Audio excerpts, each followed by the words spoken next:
Good morning, everybody. It's Mike from Sapulpa Times. Hope that your Friday is going well. It is a bright, crisp, getting less crisp actually, getting warm, bright and clear Friday morning. Last Friday of only Friday, I guess, of spring break, and yeah, it's going to be a warm day. But I hope you guys are able to get out and enjoy the sunshine a little bit, and maybe wrap up some last minute spring break traveling or something you guys want to do. But anyway, we had a pretty great evening yesterday. It was the season opening of the TeePee Drive-In, and I'm going to get to that here in just a second. But first, I want to kind of take you back to the last time that I was at the TeePee Drive-In. So it was 1997. My grandmother was taking me and my brother and my sister to see the new Anaconda movie had just come out, and this was the TeePee Drive-In back before it got purchased by the owners who have it now and revamped and everything.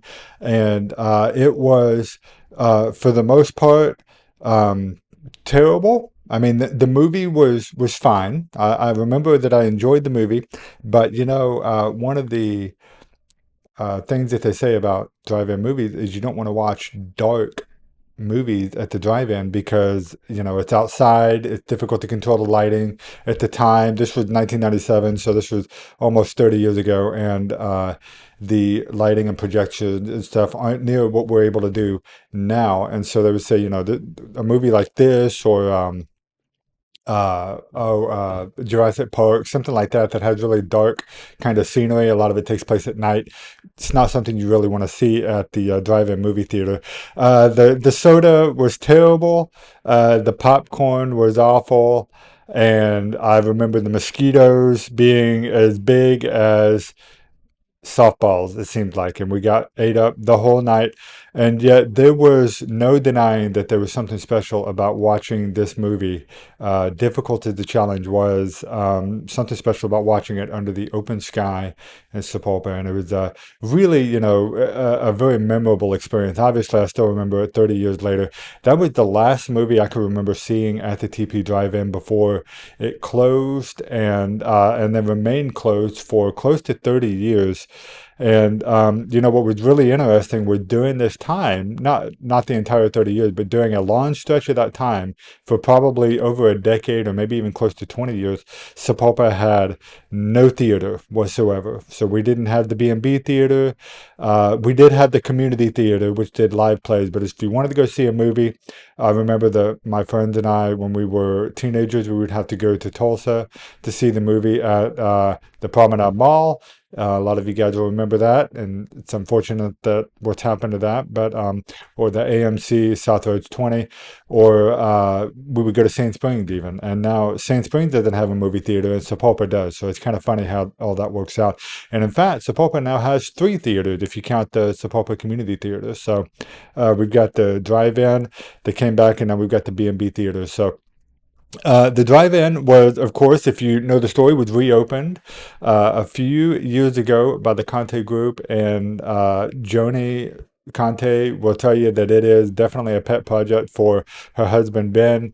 She thought it was going to be more of like a mow the grass and show the movie kind of thing, and they've actually invested quite a bit more money into this, as mostly a community service project, guys. So we really appreciate that they are bringing the magic of the drive-in theater back to Sapulpa in a big way. It's become an icon on Route 66. They obviously have done a great service to the community for doing this. And of course, last night was no exception. It was the season opening of the TeePee Drive-In for 2026 with the movie that was almost entirely shot in Sapulpa called Forgotten Fortune. And we've talked about this movie quite a bit over the last year. I'll just recap it for you guys if you've missed it. This stars Brian Shoup, who is the local actor from Tulsa, actually, and has a extensive filmography. If you've not seen it, he's been in a bunch of stuff. He was in Jesus Revolution. He was in The Rookie. He was in Tulsa King. And then, of course, he starred in Forgotten Fortune. We also featured supporting roles from Lou Ferrigno, who a lot of you guys will remember as the original Incredible Hulk on TV. And then, of course, Jimmy J.J. Walker from the show Good Times back in the 70s. And then also featured a little something special, kind of a blink and you miss it type cameo right towards the end of the movie. And I was able to snag a clip of it. And so I'm going to show that to you guys now. You guys stay tuned and I'll be right back.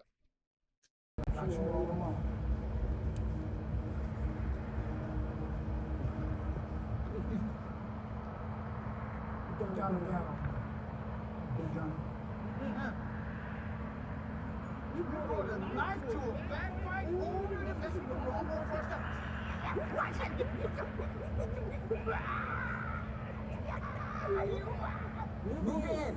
Move in! Police, hurry! Hands where we can see them. Drop your weapon. Man, I knew this was a bad idea. Well. I certainly wasn't expecting that. Okay, so if you guys didn't catch that, that was yours truly in the final minutes of that movie, acting as cop number 2. It was, of course, my big screen debut. Extremely happy to be a part of it. Just a really cool experience, guys. I mean, I never thought it would be something that I would get to do, being a reporter here in Sapulpa, Oklahoma. I get to hang out with some Hollywood icons like Lou Ferrigno and Jimmy Walker and Brian Shoup.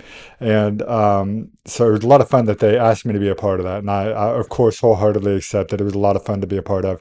I hope you guys get the chance to watch the movie.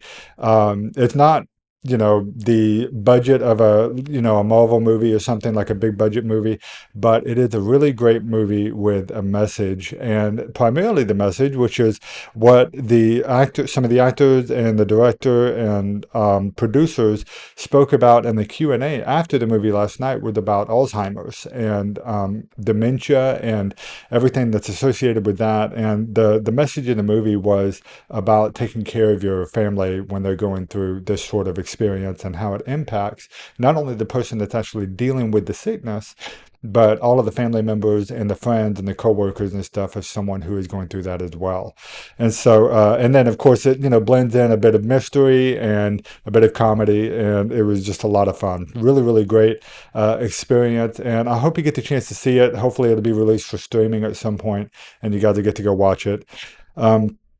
But during the Q&A, Mark Sherwood, who is the muscle-bound looking guy over on the left, that's his wife Michelle, and Mark Sherwood, they run a clinic of some kind in Tulsa, and they actually provide a lot of the productions and stuff for these movies for the director, Stevie Fernandez, who's wearing the loud Hawaiian shirt right there with kind of his back to the camera. And then there's the star, Brian Shoup, that's on the far right.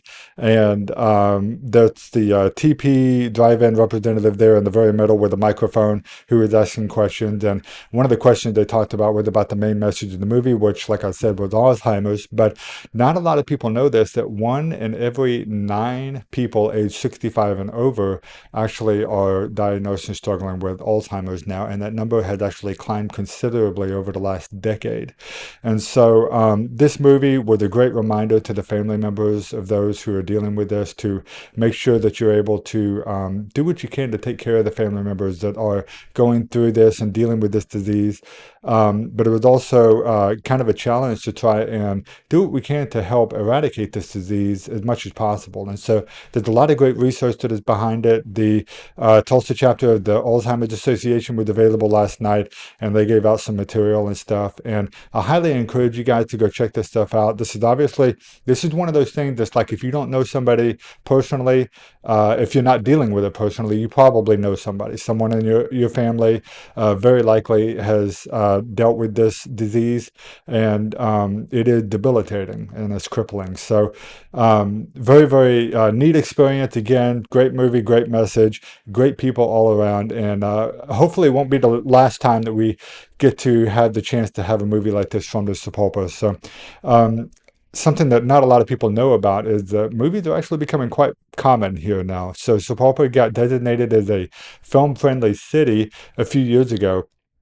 And since then, we've had multiple episodes of TV shows, multiple movies. Earlier last year, actually, we had a movie being filmed here that featured Freddie Prinze Jr., who a lot of you guys who are my age will remember as being kind of a teen heartthrob in the late 90s.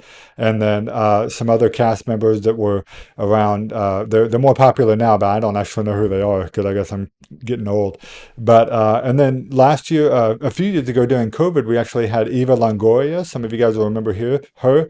She was here as well filming a movie. That was during COVID. Nobody really got to interact with her, or I didn't get to meet her, interview her, or anything like that. But that was filmed here in Sapulpa as well. And so we are fast getting a reputation as a city that is really great, especially if you're looking for a certain kind of movie around maybe the oil boom days, or you need like good old fashioned building stock like what we have here in our downtown, or if you need a good place to film some house scenes and things like that, which is what they did a lot of for Forgotten Fortune. We're just trying to make ourselves open to that. You know, Sapulpa had a lot to gain from that. We've got, tax incentives for these studios to come and film those shows here. And in turn, we get the notoriety of being something like that that brings a lot of tax dollars into our city.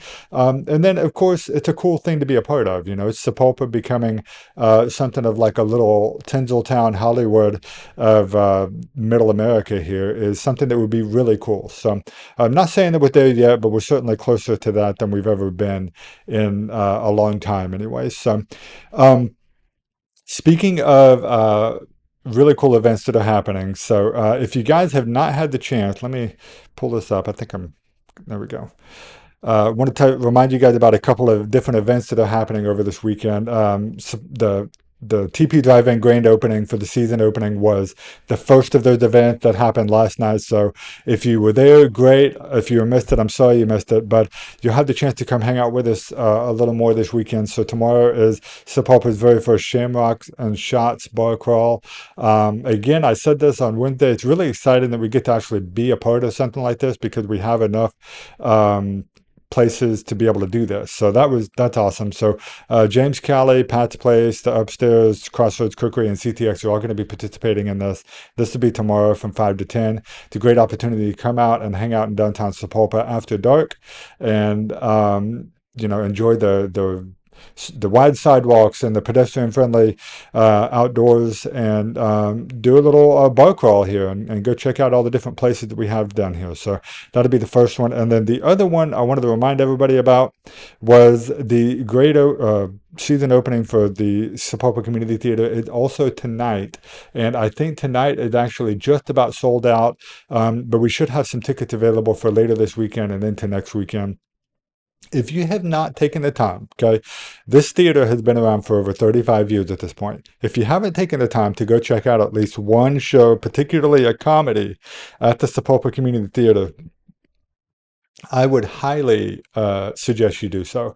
And I'm not saying that just because I'm involved with this theater. I'm not an actor, but I'm on the board of directors, and a bunch of us are a part of helping to make every show happen. And it's something that I got involved with several years ago, even though I wasn't acting. It's because I believe in the need and the necessity for the arts. And there's been a great group of people that have been involved in this from the very beginning, over 35 years ago. And they have put out just really, really great live theater shows and stuff. So again, it's something special that Sapulpa is very unique that we offer this. Not a lot of towns our size have this. And this is the comedy that's opening the season, the charitable sisterhood of the Second Trinity Victory Church. It's a mouthful of a title, but it is going to be a hilarious show.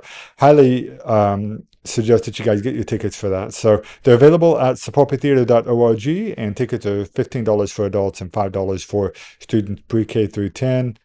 Pre-K through 18 rather, and should be able to get tickets either later this weekend. We got them on Saturday and Sunday, and then into next week starting on next Thursday we'll also be able to get them. So that would be awesome if you could do that.